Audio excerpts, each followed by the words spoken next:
Coming back to your story बहुत interesting थी, मुझे लगता है उस पर थोड़ा और बात करना चाहिए। जब आपको डॉक्टर ने बताया कि ऐसा ऐसा प्रॉब्लम है, तो पहले कोई भी नॉर्मल इंसान होगा वो निराश हो जाएगा।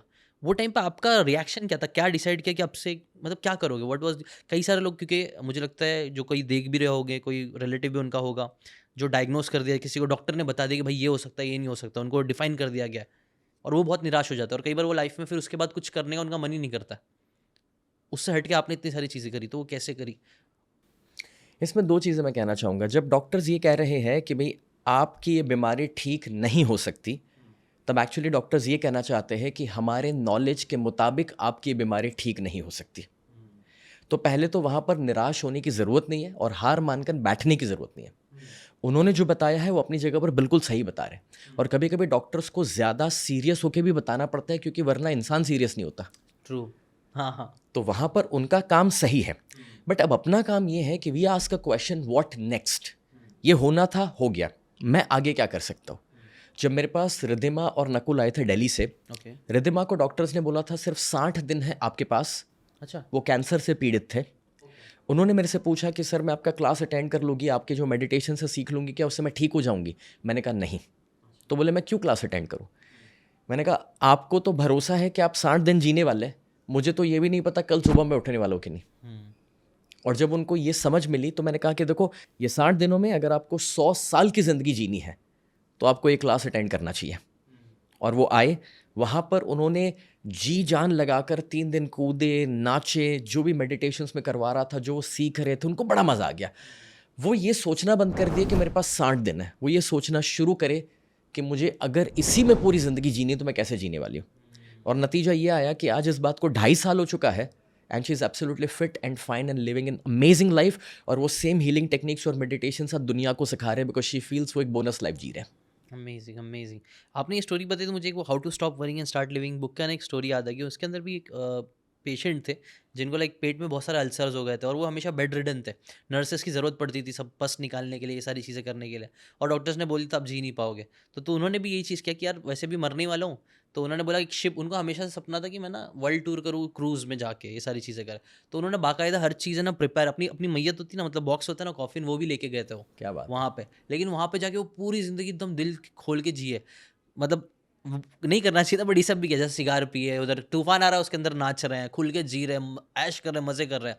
एंड गेस व्हाट, उन्होंने पूरा वो ट्रिप कंप्लीट किया और वो हेल्दी होके वापस आ गए। तो जहाँ वाह। पे जब वो गए थे नर्स की ये सब के बदौलत, वहाँ पे अकेले उन्होंने अपने आप को ठीक करना चालू किया और वो ठीक होके वापस आ गए। ब्यूटिफुल। तो ये भी मतलब स्टोरी वही कहीं ना कहीं वो सेम मुझे लग रही है कि कई बार प्रॉब्लम्स है ना, हम कई बार जितनी होती है बट उससे ज़्यादा हम क्रिएट कर लेते हैं अपने दिमाग में, बिल्कुल सही है। वरीज है ना। और आपने ये जो कहा तो इसका मतलब ये होता है कि इमोशनल लेवल पर जब आप हील होने लगते हैं ना, तो बॉडी के लेवल पर भी हीलिंग पॉसिबल है। हम्म। अब जैसे ये जो क्रूज पे गए, हम्म। उन्होंने लाइफ को एंजॉय किया, अपने हम्म। इमोशंस को पीक पे एंजॉय किया। हम्म। एंड एग्जैक्टली वैसा एक्सपीरियंस मेरे साथ होता है कि जब मैं लोगों को एवरेस्ट लेकर गया हूँ ना, हम्म। तो नए पेन आ जाते हैं बट पुराने चले जाते हैं। अच्छा। जो बंदा बैक प्रॉब्लम लेकर आया था उसको वो नहीं हुआ, कुछ और हाँ हो चलने की वजह से कुछ नया हो गया। या फिर कभी मैंने एक्सपीरियंस किया है कि जिसको डिप्रेशन था, डर लग रहा था हाइट का, इसका उसका, और उस इंसान को मैं लेकर गया हूँ बंजी जंपिंग और स्काई डाइविंग में। अब कैसे भी करके समझा बुझा के कोई एनएलपी टेक्निक यूज़ करके मैंने उसको करवा तो दिया, लेकिन जब वहाँ से वापस आता है ना, तब वो एक अलग ही माइंडसेट में जीने लगता है। वो वापस आके बोलता है सर अब ना डिप्रेशन है, मैं दवाइयाँ छोड़ रहा हूँ, ये कर रहा हूँ, वो कर रहा हूँ। बट दैट्स बिकॉज कि जब वो इमोशनली चार्ज हो जाता है ना, तो ऑटोमेटिकली बाकी सारी चीज़ें भी हील होना शुरू हो जाती है। ये चीज़ें ना स्टेम में मैं खुद मतलब रियलाइज़ कर रहा हूँ ना, अलग अलग बुक्स पढ़ के, आप जैसे इंटरेस्टिंग लोगों से मिलके ना, मैं रियलाइज़ कर रहा हूँ लेसन्स सब कहीं ना कहीं ऐसा कोर, मुझे लगना सबका कोर इमोशंस ही है।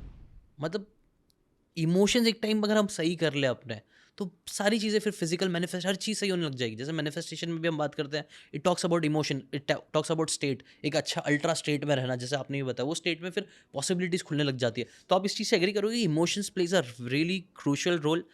80% बीमारियां हमारी साइकोसोमैटिक हैं। ओके। यानी कि स्ट्रेस की बदौलत है, नेगेटिव थिंकिंग की वजह से है, जेलसी, नफरत, बदले की भावना, या फिर अंदर जो पेन इकट्ठा हो गया ना कि उसने मेरे को बोल दिया और मैं जवाब नहीं दे पाया, वो जो पेन बॉडी इकट्ठा हो रहा है, वो सारे प्रॉब्लम्स इसी वजह से अंदर बीमारियों का रूप ले रहे हैं। और एक साइंस ये भी कहता है कि एवरी सेकंड हमारे बुरे वाले सेल्स मर रहे हैं, नए वाले सेल्स बन रहे हैं। सही बात है। लेकिन अभी इस सेकंड पे नए सेल्स अच्छे बनेंगे, हेल्दी वाले, या अनहेल्दी बनेंगे, वो क्या डिसाइड करता है? वो इस पल के हमारे विचार और इमोशंस डिसाइड करते हैं। तो अगर इस पल में विचार अच्छे हैं और इमोशंस भी सही है ना, हैप्पी वाले, तो ऑटोमेटिकली हेल्दी सेल्स बनते हैं। अगर आपको ये बातें काम की लगी होगी तो do check out the full podcast यार, जाके देखो, डिटेल में चीज़ों को समझो, तब ज़्यादा अच्छे से समझ में आएगा, ज़्यादा अच्छे से आप अपनी ज़िंदगी में चीज़ें अप्लाई कर पाओगे। Thanks so much and subscribe this channel.